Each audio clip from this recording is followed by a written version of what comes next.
에스겔 34장 11절로 16절까지 말씀, 우리 다 같이 한 목소리로 합독하겠습니다. 주 여호와께서 이같이 말씀하셨느니라.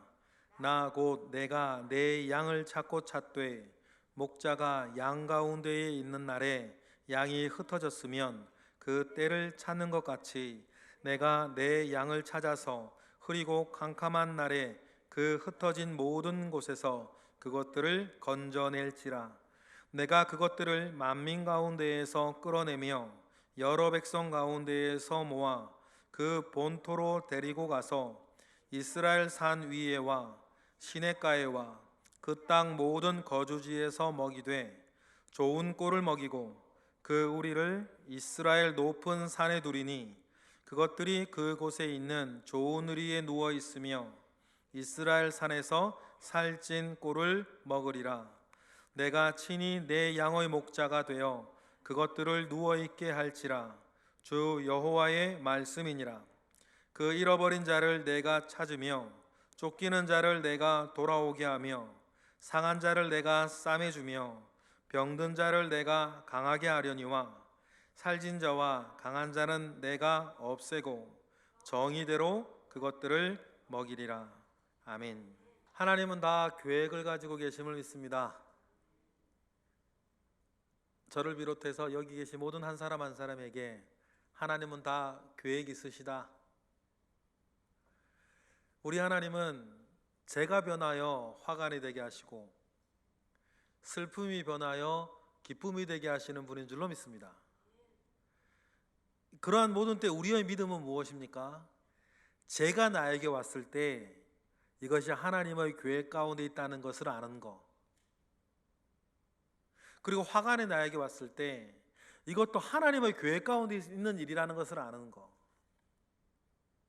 슬픔이 나에게 왔을 때에 하나님이 이 일을 통해서 하고 있는 일이 있다는 것을 믿는 것, 그리고 그 슬픔이 변하여서 웃음이 되었을 때에, 기쁨이 되었을 때에 그 안에서 하나님이 하신 역사를 보고 우리 감사할 줄 아는 것. 여러분, 이 믿음의 초점이 저와 여러분에게 있기를 원합니다. 그러한 때 하나님은 재의 때든 화관의 때든 또 슬픔의 때든 기쁨의 때든 하나님은 우리를 그냥 홀로 두지 아니하시고 반드시 우리 가운데에 함께 덧붙여 주시는 은혜들이 있습니다. 그런데 내가 내 슬픔과 내 기쁨에 너무 집중해 버리면 하나님이 덧붙여 주시는 은혜를 알지 못하고 깨닫지 못하고 그건 대수롭지 않아 보이는 거죠. 아직 시간이 더 필요한 분들의 특징이 그거 같아요. 여러분, 저도 알고 여러분들 잘 아는 것, 어떤 극심한 시험 가운데 빠졌을 때 언제 거기서 벗어나냐면 이제 나를 사랑해서 해주고 있는 사람들의 말이 내 귀에 들릴 때예요. 그 전에는요, 이런 마음 저한테 가득했어요. 그거 나도 알아요. 누가 막 얘기해주면 나도 그거 알아. 누가 그걸 몰라? 그런 마음이 막 가득했던 것 같아요. 저도, 여러분도 마찬가지시죠? 여러분 마찬가지니까 저도 알아요. 제가 말해서 여러분 그렇게 듣거든. 여러분들 그렇게 듣더라고. 그런데요, 똑같은 얘기인데요, 시험에 벗어날 때가 되면 그 말이 들려요. 그래, 그렇지. 제가 모르는 얘기가 아닌데도 새롭게 깨달아지고 받아들여지더라고요. 그때가 말입니다, 시험에서 벗어날 때예요.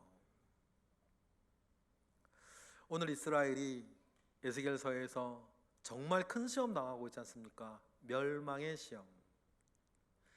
멸망시켜야지만 회복할 수 있는 지경. 이스라엘을 향하여서 하나님이 어떤 마음과 하나님 보고 계시고 알고 계신 일들이 어떤 일이었다는 것을 우리가 1장부터 32장까지 장장 32장에 걸쳐서 그들이 예루살렘에서 했던 짓, 에스겔이 전하는 이야기를 듣고 자기네들끼리 모여서 나누었던 이야기, 이건 먼 훗날에 일어나는 일이라고, 자기들이 부담스럽고 자기들이 듣기 싫은 이야기라고 밀쳐놓고 듣지 않았던 그 모든 이야기, 그들이 그래서 그 모여서 어떤 얘기를 하고 있는지 하나님은 다 알고 계셔서 그때마다 너희들이 그렇게 말하나 에스겔 너는 이렇게 전하라고. 핵심은 한 가지였어요. 헛된 희망 품지 마라. 죄는 죄다. 죄의 때를 살면서 화관을 가지고 희망 고문하지 말 것을 주님은 냉정하게 얘기하셨어요. 그러면 모든 사람들이 신라같이 가지고 있는 희망 있지 않습니까? 고향으로 하나님께서 나를 돌려보낼 것이라고 하는, 그래서 회복시킬 것이라고 하는 그들이 마지막 가지고 있는 희망조차도 여지없이 산산조각을 내야 되는 메시지를 해야 되는 에스겔의 그 마음은 뭐예요 대체? 에스겔이 말을 하기 싫어해서 하나님이 그냥 상징으로 그냥 몸으로 예언하라고 하셨나? 모르겠어요. 똑같은 예언을 했던 사람이 예레미야였지 않습니까? 그래서 예레미야가 나 이거 이 말씀 안 전할 겁니다. 도무지 못 전하겠습니다 라고 마음 먹고 하나님께 기도드리면 하나님께서 예레미야에게 주신 은혜는 뭐여서 내 마음에 불같은 것이 올라서 도무지 안 전할 수 없는, 그래서 울면서라도 예레미야는 그 말을 전해야 할 수밖에 없었던, 에스겔도 마찬가지였겠죠. 예루살렘이 함락당하는 날 자기 아내가 죽지 않습니까? 근데 하나님 뭐라 그래요? 전혀 슬픈 기색도 하지 마라. 그러면 에스겔은 안 슬펐겠어요. 제가 예전에 이런 얘기 듣고 참 그렇구나 느낀 적이 있는데요. 코미디언들 말이에요. 코미디언이 자기 사랑하는 아내가 죽고 정말 부모님이 돌아가셨는데 그날 계약된 대로 무대에 올라가야 돼. 그러면 코미디언이 무대에 올라가서 울어? 코미디언이 그럼 무대에 올라가서 울어요 거기서? 대충 성의 없이 해야 되나요? 그렇게 할 수는 없는 거 아니에요. 그러면서 코미디언들이 나와서 하는 얘기 중에 그때에도 사람들 앞에서 내 마음이 그래 막 그 찢어질 듯이 아프고 무너지는 상황 가운데에서도 사람들은 막 웃게 해야 되는 거, 그럴 때 너무너무 힘들고 아팠다는 이야기를 들으면서 그렇겠다 내 기분과 내 상황과 내 느낌과는 상관없이 저도 때로는 단했으면 말씀을 전해야 되거든요. 나도 힘들고 나도 괴롭고 나도 때로는 막 슬픈데 그날 전해야 되는 하나님의 말씀이 기쁨의 메시지면 그런 거 상관없이 전해야 하는 사실 설교자의 어떤 무거운 짐도 사실 있어요. 그래서 그럴까요? 코미디언이 그 얘기를 하는데 확 와닿더라고요. 정말 힘들었겠다. 그런데요, 에스겔이 그랬어요.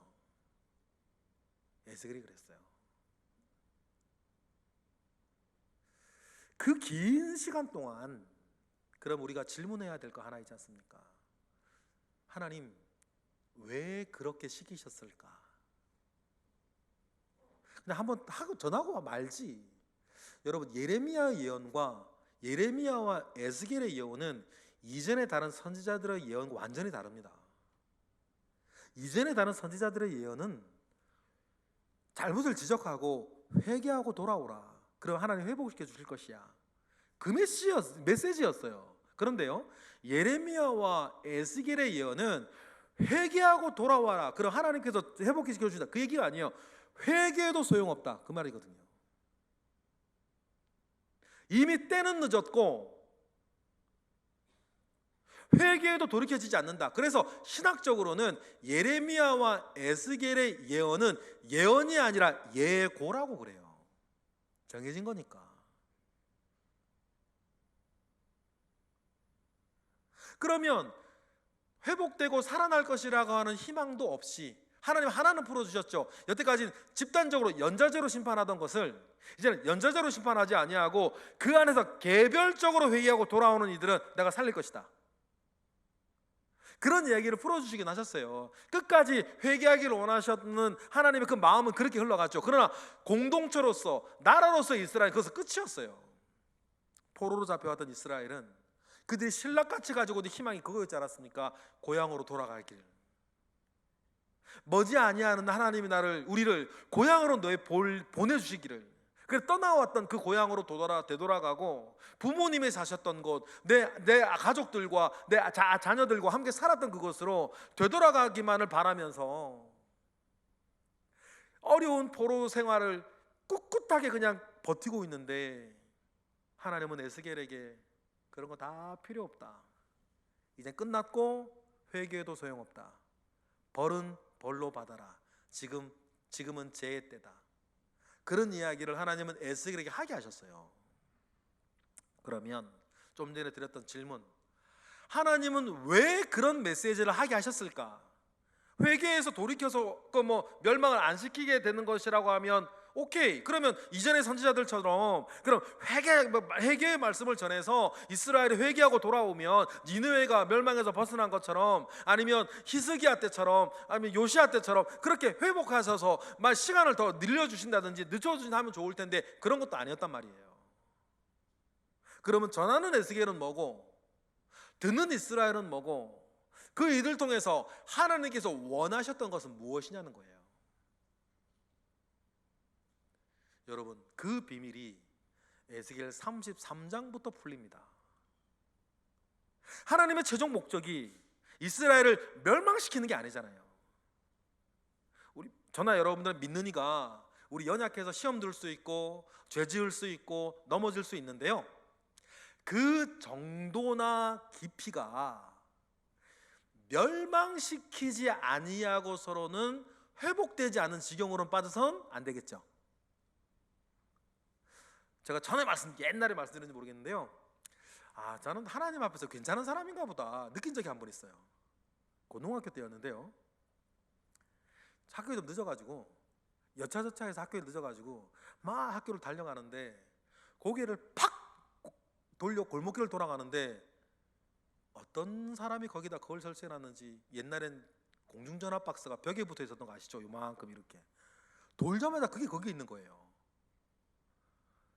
완전 쌍꺼풀가 팍 터질 정도로 세게 부딪혔고, 그 정도면요, 그 플라스틱 옛날에 주황색이었던 것 같은데 그 전화 박스 그건 온전했겠어요? 다 부서졌지. 그래 아파가지고 퍽 주저앉는데요,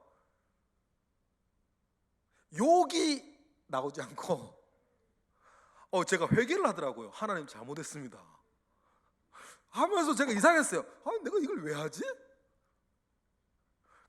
여러분 그런 경험 있을 거예요. 아마 이건 저만 하는 경험은 아닐 건데요, 그냥 길 가다가 받아가지고 쌍꺼풀가 터졌는데요, 아파 죽겠는데 세상 사람은 욕할지도 몰라요. 어떤 XX가 여기다가 이런 걸 설치해가지고 이렇게 나오는 게 맞을지 모르겠어요. 그런데요, 그때 느닷없이 하나님께 잘못했다고 내가 그러더라고요. 그리고 이제 피 다 흘리고 학교로 가는데 내가 왜 그랬지? 무심결에 튀어나온 그 하나님 내가 잘못했다는 이야기가 왜 나왔을까? 그러면서 제가 그때 느꼈던 것, 나는 참 하나님이 보시기에 좋아하겠다. 그거 갖다 받아도 회개하니 그런 생각한 적이 있어요. 여러분, 그래요. 하나님께 우리가 사소하고 작은 일이라 하더라도 회개 잘하는 사람이 되는 거 중요해요. 그걸 잘해야 어떤 사람이 안 되는 거예요? 멸망시켜야 돌이키는 사람이 안 되는 거예요. 그 지경까지는 안 가야, 심한 지경까지 끌어내리지 않아도 회개를 하는 사람이 되는 게 중요하겠죠.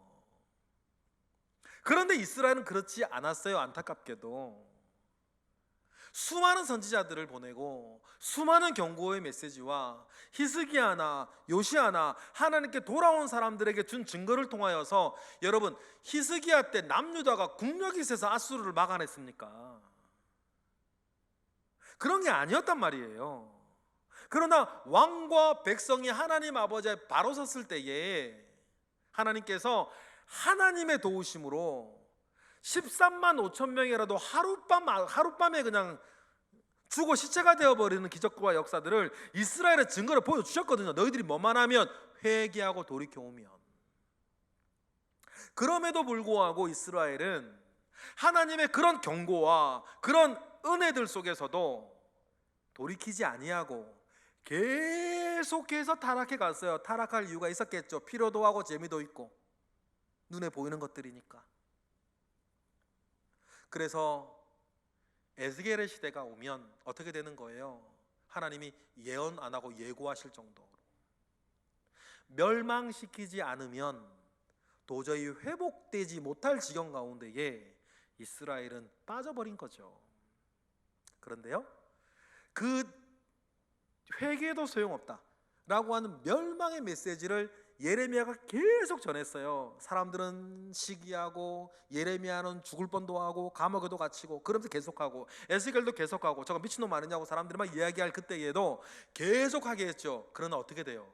예루살렘, 다른 사람들이 다 원하지 아니하고 다 믿지 아니하고 바라지 아니한 일이었는데 예루살렘이 함락됐어요. 그러면서 한 가지 증명된 거 있습니다. 뭡니까?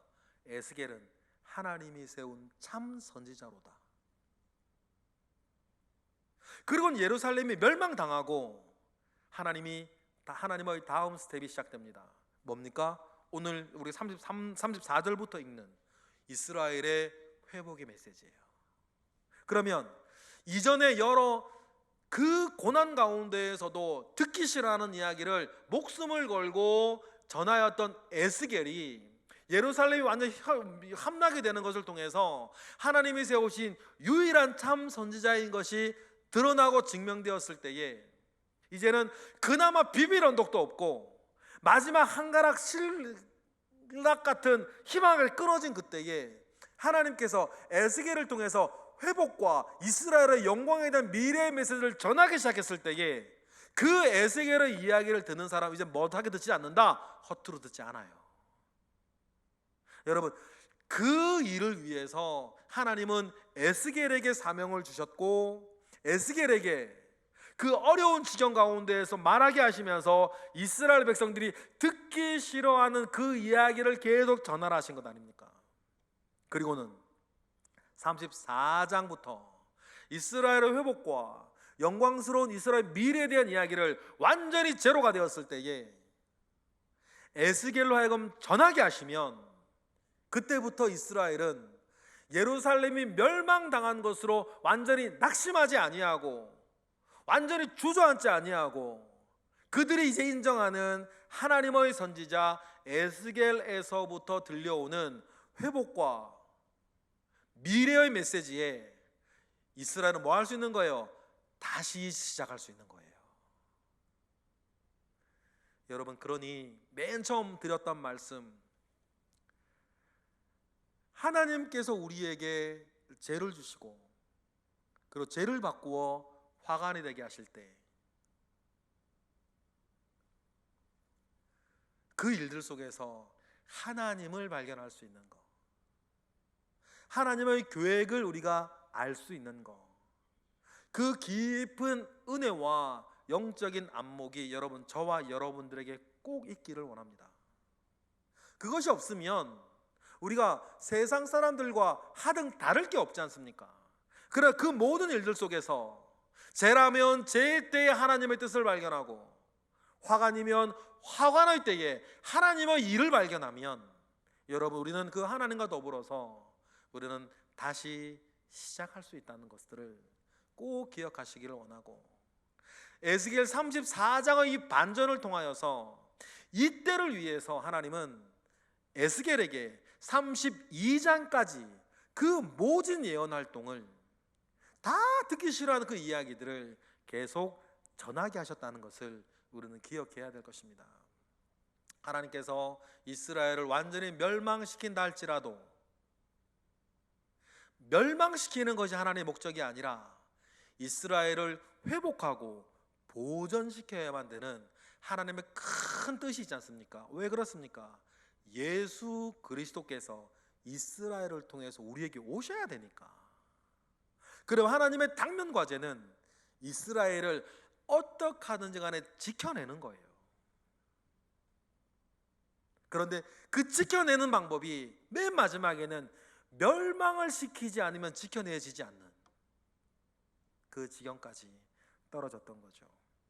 여러분, 그래서 에스겔 34장은 그 큰 전환을 이루는 메시지의 시작이에요. 그 큰 전환을 위해서 33장에서 전장에서 하나님 어떻게 하세요? 3장에 불렀던 에스겔을 33장에 다시 부르세요. 그리고 새 일을 맡기시는데 이제는 달라졌을 거예요. 이젠 사람들이 듣기 싫어하는 말이 아니라 포기하고 낙심하고 완전히 주저앉은 사람들에게 회복의 희망을 전하는 메신저로 하나님은 에스겔을 쓰시겠죠. 그러면서 시작되어진 에스겔의 후반부 내용을 이제 앞으로 우리는 내년 1월 십며칠까지 우리는 이제 묵상하게 될 것입니다. 큰 은혜와 회복의 메시지가 저와 여러분들에게 가득한 그 시간 되기를 축복합니다. 그 이야기를 시작하면서 하나님은 에스겔에게 처음 회복의 메시지를 시작하시면서 하나님께서 제일 먼저 이야기하시는 것이 뭐냐면 이스라엘의 목자들에 대한 이야기였어요. 성경 전통 안에서는요, 목자는 하나님께서 세우신 지도자들을 목자라 부르는 성경 전통이 있습니다. 이스라엘에겐 왕일 거예요. 그래서 왕들이라고 나오죠. 왕들이라고 나오는 것은 북이스라엘과 남유다의 모든 왕들을 가리키는 말씀이에요. 그리고 여러분, 이 목자에 대한 이야기를 우리가 우리의 말씀으로 받을 때에 저도 그렇고 여러분들도 그렇고 어느 한 지점에 가면 여러분들이 하나님께서 세우신 목자라고 하는 사실을 잊으시면 안 돼요. 미우나 공우나 저는 여러분 하나님께서 우리 교회에서 세우신 목자 아닙니까? 이 자리가 저에게만 있습니까? 그렇진 않습니다. 여러분 모든 분들은 하나님께서 세우신 자리가 있어요. 어디에 가면 여러분들은 거기에서 목자일 거예요. 우리 교회 초등부 교사 하나님께서 세우신 목자인 것을 기억하십니까? 우리 학생부 교사 하나님께서 세우신 목자인 걸 기억하세요? 우리 교회 모든 구역장 구역 강사님들 하나님께서 그 교회에 세우신 목자인 걸 기억하십니까? 우리 교회 기관장님들 하나님이 세우신 것을 목자인 것을 기억하시길 원해요. 교회뿐입니까? 여러분 집에 가정으로 돌아가시면 분명히 최소한 한 사람 이상 한 사람은 하나님께서 그 가정에 세우신 목자가 있습니다. 영적인 가장이 있어요. 호주와 영적 가장이 일치되어지면 얼마나 좋겠어요. 그런데 꼭 일치하는 것은 아니더라고. 돌아가신 제 어머니는 아셨습니다. 어머니가 돌아가실 때 저에게 하셨던 유언은 두 가지였다 그랬어요. 첫 번째는 절대 교회 떠나지 마라. 그 유언을 갖다가 얼마나 제가 확실하게 받았는지 지금 교회에서 사네. 코로나 때 제일 안전한 게 저예요. 저 교회 밖 안 나가니까. 두 번째가요, 제가 좀 이상하다고 생각했어요. 어머니께서요 유언으로 가족을 저한테 맡기시는 거예요. 이상하다. 근데 제가 중학교 1학년이었습니다.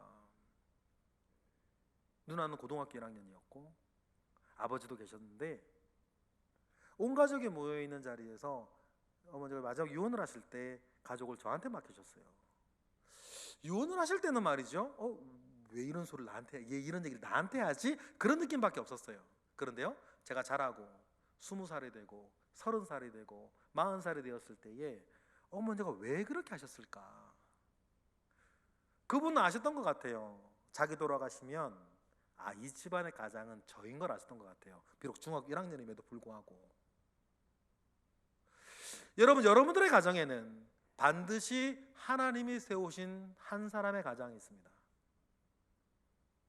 여러분, 그분들은 오늘 목자에게 하시는 하나님의 책망과 내가 친히 목자가 되어서 이스라엘을 보살피겠다라고 하실 때 목자가 해야 되는 일이 무엇인지를 분명히 아셔야 돼요.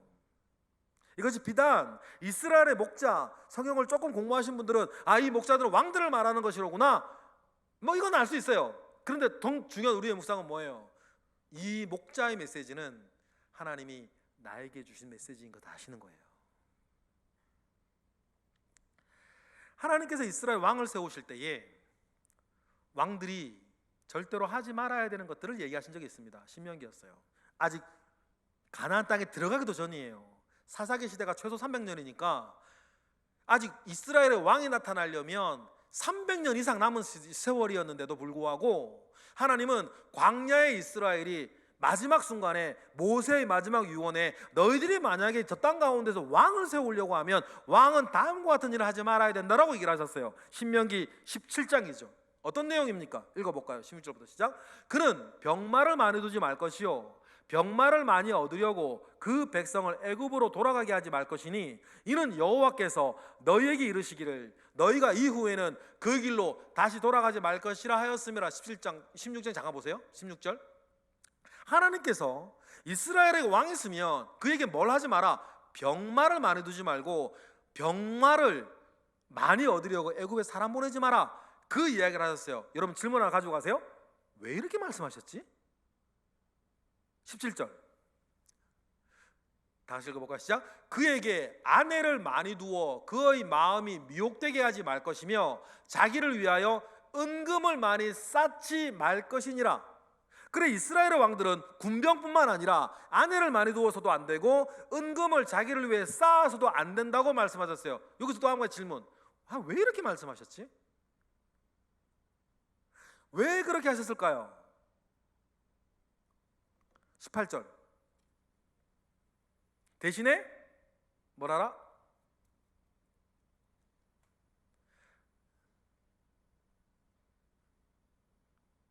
18절 읽어볼까요? 시작. 그가 왕위에 오르거든 이 율법서의 등사본을 레위 사람 제사장 앞에서 책에 기록하여 19절 평생에 자기 옆에 두고 읽어 그의 하나님 여호와 경외하기를 배우며 이 율법의 모든 말과 이 규례를 지켜 행할 것이라. 20절 그리하면 그의 마음이 그의 형제 위에 뭐하지 아니하고 교만하지 아니하고 이 명령에서 떠나 좌로나 우로나 치우치지 아니하리니 이스라엘 중에서 그와 그의 자손이 왕 위에 있는 날이 뭐하리라? 장구하리라. 이게 하나님의 뜻이었어요.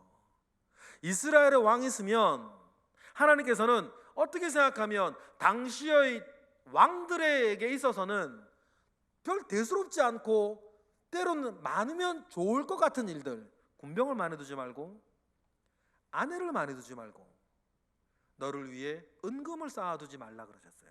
왜 그렇게 하셨을까? 그 뒤에 이어지는 말씀을 보면 알아요. 대신에 해야 될 일이 있다. 하나님의 말씀을 늘 복사하여서 옆에 두고 읽고 배워서 왕의 도를 배우고 율법 아래에서 좌로나 우로나 치우치지 아니하고 네가 나 살고 나라를 다스려서 뭐하지 아니하도록 사람 위에 교만하지 아니하도록 자기 자신을 다스려 나아가는 것이 하나님께서 이스라엘의 왕, 이스라엘의 목자들에게 하신 말씀은 이것이었어요. 그런데 여러분 예나 지금이나 사람 심리 똑같을까요? 힘 생기고 돈 생기고 권력 생기면 이 사소한 작은 것들이 정말 사소해지나 봐요. 현실적인 이유도 있었겠죠. 아니 국방을 지키려면 군병이 많아야지. 뭐와는 상관없이 하나님의 말씀과 하나님의 그 뜻과는 상관없이 나라를 다스리고 국방을 지키려면 군병이 많아야지. 그리고 그걸 왜 세금을 걷어들이는데 조금 더 걷어들여서 창고에 은금을 쌓아두면 필요할 때 쓰면 되고 복지 차원에서 좋지요. 아내들을 많이 도와야죠. 만약에 대가 끊기면 어떻게 왕인데. 그러면서 하나님이 말씀과는 상관없이 하나님 뜻과는 상관없이 자기들의 이해관계와 필요와 자기 하고 싶은 욕망 따라 사소하니 그런다고 우상숭배하는 거 아니니까 그런다고 사람 죽이는 거 아니고, 그런다고 도둑질하는 거 아니고, 그런다고 하나님 배반하는 거 아니니까 대수롭지 않아 보이는 작은 일들을 하나하나 허용하기 시작하는 거예요. 그러면서 세상의 왕들처럼 이스라엘의 왕도 백성들 위해 군림하기 시작해요. 그러면서 어제 본문과 같은 이스라엘에 세워진 목자들이 양을 돌보지 아니하고 오히려 양의 것을 먹으며 약탈하고 수탈하고 억압하는 왕이 되어져 갔던 것들을 우리는 기억을 합니다. 그러니 하나님께서 회복의 메시지를 던지실 때에 제일 먼저 목자들에 대한 이야기를 하시면서 그 목자들의 회복에 대한 이야기를 먼저 던지시는 이유를 우리는 잘 깨달아야 될 거예요. 이 메시지가 우리에게 중요한 것은 저나 여러분들이나 어느 한 곳에서는 목자이기 때문이에요. 하나님께서 나를 거기에 세우신 것이 나를 통해서 하나님의 충만한 뜻이 이루어지게 하시는 하나님의 계획인 줄로 믿습니다. 그러니 우리는 함부로 이것은 작은 일이라, 함부로 이건 사소한 일이라, 함부로 재단하지 아니하고 말씀은 말씀대로 믿으며 하나님을 하나님으로 믿고 살아가는 그 순전한 믿음이 저와 여러분들에게 있기를 원해요. 그리고는 오늘 본문이에요. 참 목자는 다음과 같아야 한다. 11절 잃어버린 양들을 뭐 해야 된다? 찾아야 된다. 11절 읽어볼까요? 오늘 본문 다 같이 시작.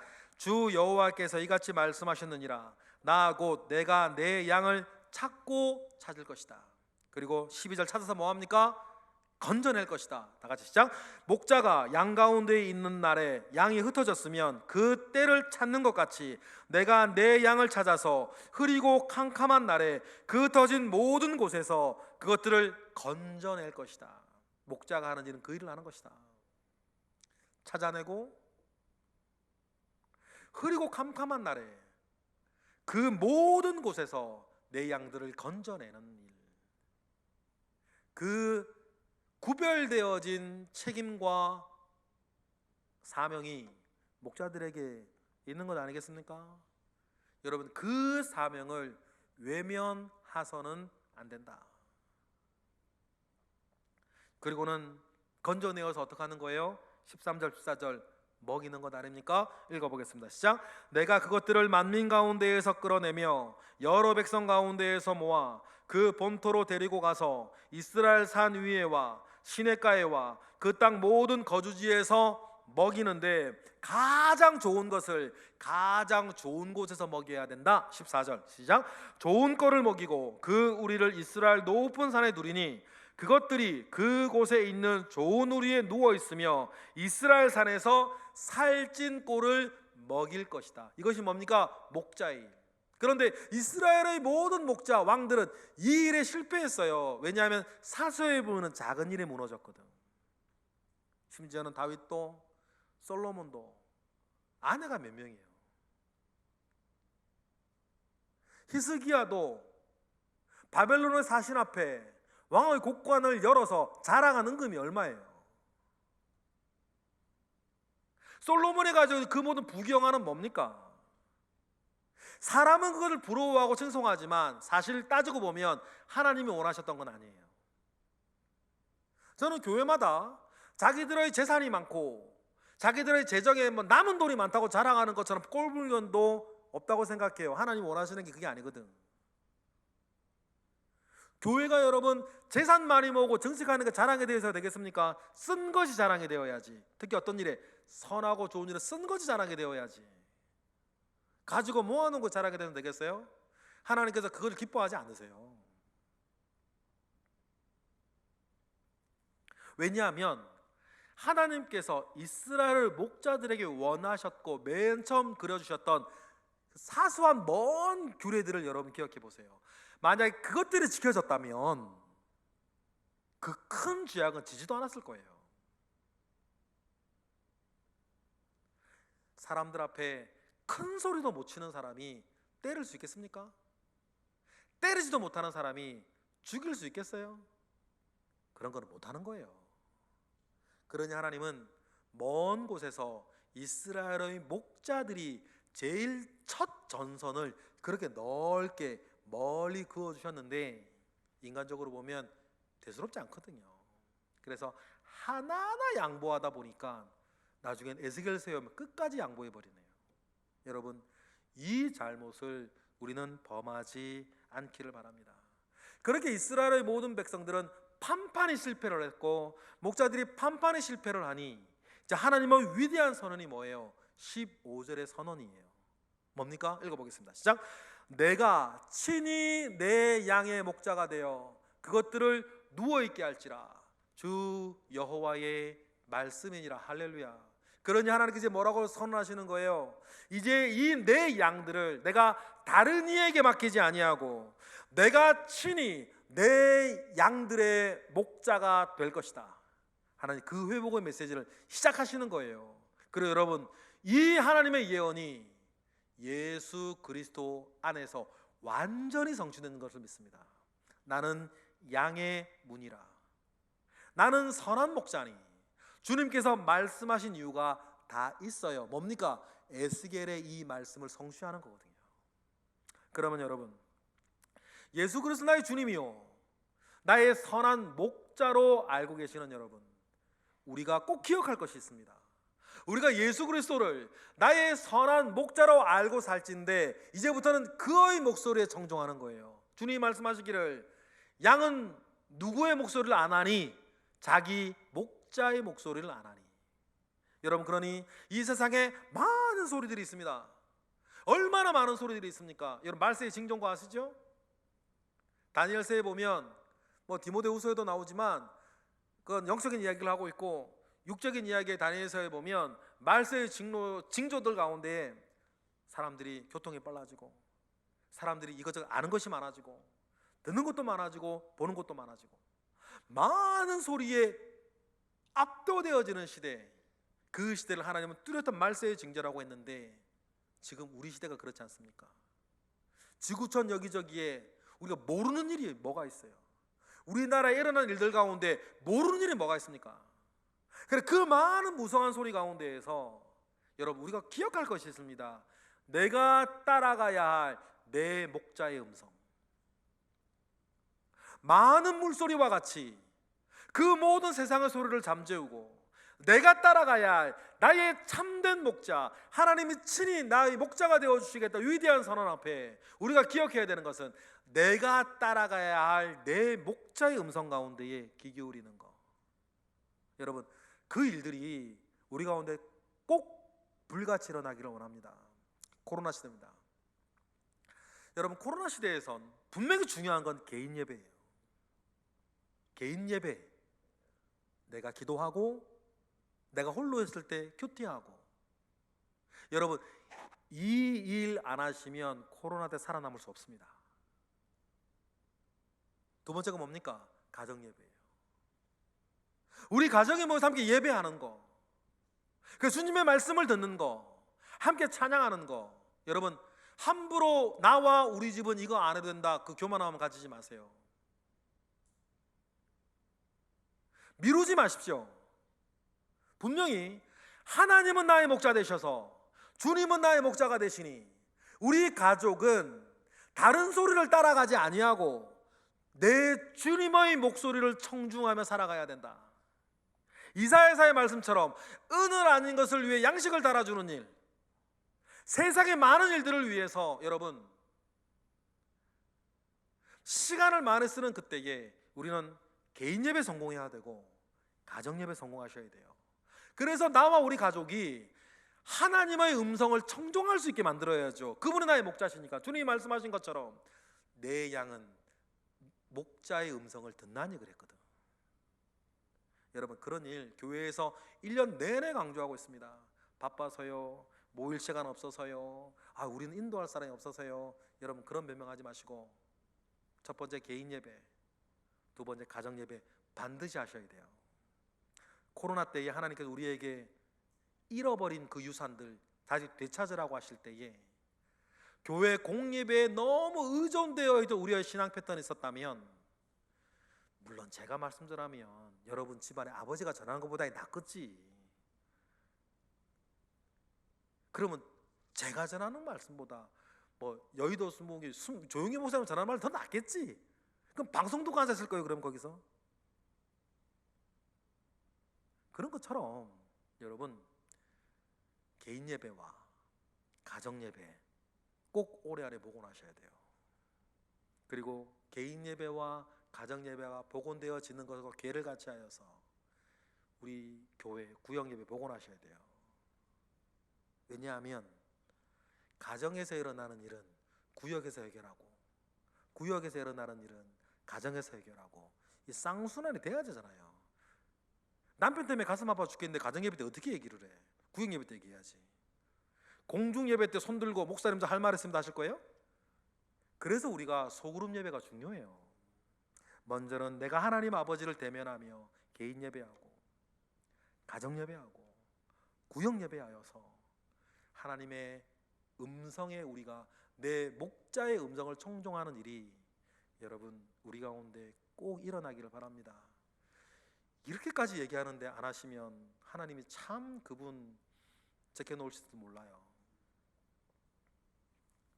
왜냐하면 하나님은 이스라엘도 우리들도 잃어버린 자를 다시 찾아오기를 원하세요. 16절 다 같이 시작. 그 잃어버린 자를 내가 찾으며 쫓기는 자를 내가 돌아오게 하며 상한 자를 내가 싸매주며 병든 자를 내가 강하게 할 것인데, 여기서 끊고, 그런데 살찐 자와 강한 자는 내가 없이 하겠다. 나는 개인 예배 필요 없어요. 내 믿음 좋으니까. 나는 가정 예배 필요 없어요. 내가 목사인데. 여러분 그렇게 우리 가정은 가정 예배 필요 없어요. 다들 예배 생활 신앙을 잘해요. 그렇게 말하는 분 만약에 계시면 오늘 말씀 그분은 하나님이 없이 하겠다라고 하는 살찐 자와 강한 자인 거예요. 그런 게 없어도 된대. 그거 아니에요? 아내 말이 두면 어때? 대가 끊기면 안 되는데. 군병이 많아야 나라를 지키죠. 왕후의 곳간에 은금이 많아야 백성들을 나눠주기도 하고 여기저기 나라 운영하는 데 쓰지요. 여러분 그 인간적인 모든 생각들 있지 않습니까? 그러나 그 생각들이 허물어지기 시작했을 때에 여러분 이스라엘은 멸망당해야 회복될 지경까지 빠져나가는 그 흐름이 있다는 걸 기억을 하세요. 그러니 여러분 이 코로나 시대에 우리가 복원해야 됩니다. 개인 예배 복원하세요. 다시 한번 가정 예배 복원하십시오. 그리고 구역 예배 복원해 나가는 거예요. 그 모든 일들을 통해서 우리는 내 목자의 음성을 듣는다. 그리고 내 목자의 음성을 따라가는 것입니다. 이사야 55장 1절부터 3절 우리가 잘 아는 말씀이죠. 이건 주님의 뜻이기도 하셨어요. 언제나 읽어볼까요? 시작.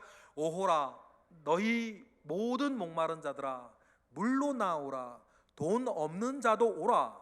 너희는 와서 사 먹되 돈 없이 값 없이 와서 포도주와 젖을 사라. 그런데 2절 너희가 어찌하여 양식 아닌 것을 위해 은을 달아주며 배부르지 하지 못할 것을 위하여 수고하느냐.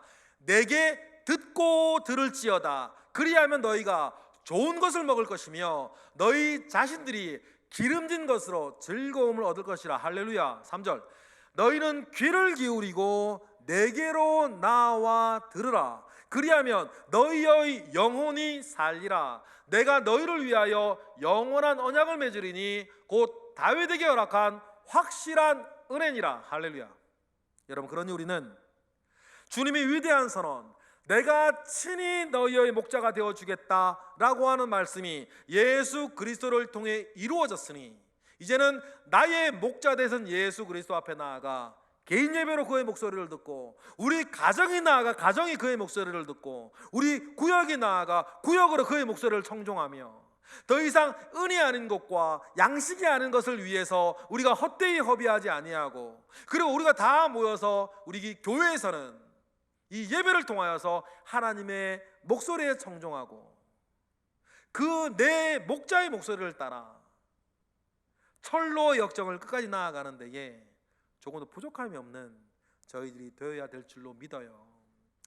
아마 이번 주 중에 2.5단계 사이로 격상이 될 것 같죠? 여러분 그러한 때에 하나님께서 우리에게 회복하기를 원하시는 잃어버린 영적 유산들이 무엇인가를 깨달으시고, 여러분 개인 예배 성공하시고, 가정 예배 성공하시고, 구역 예배 성공하시고, 공예배도 성공하시는 하나님의 뜻들을, 하나님의 음성을 순종하고 나아가시는 우리 모두 되기를 주님의 이름으로 축복합니다. 그것이 회복의 메시지 아니겠습니까? 기도하겠습니다. 할렐루야. 하나님 아버지로부터 말미암아 오는 선한 은혜와 능력 우리 가운데 있습니다. 주님께서 우리에게 말씀하십니다. 언제나 말씀하시는 주님의 말씀 가운데에 우리가 착한 양 되어서 목자의 인도하심 가운데에 큐티하며 기도하며 잘 따라갈 수 있도록 주여 은혜를 더하시옵소서. 예수 그리스도의 이름으로 감사하며 기도드렸나이다. 아멘.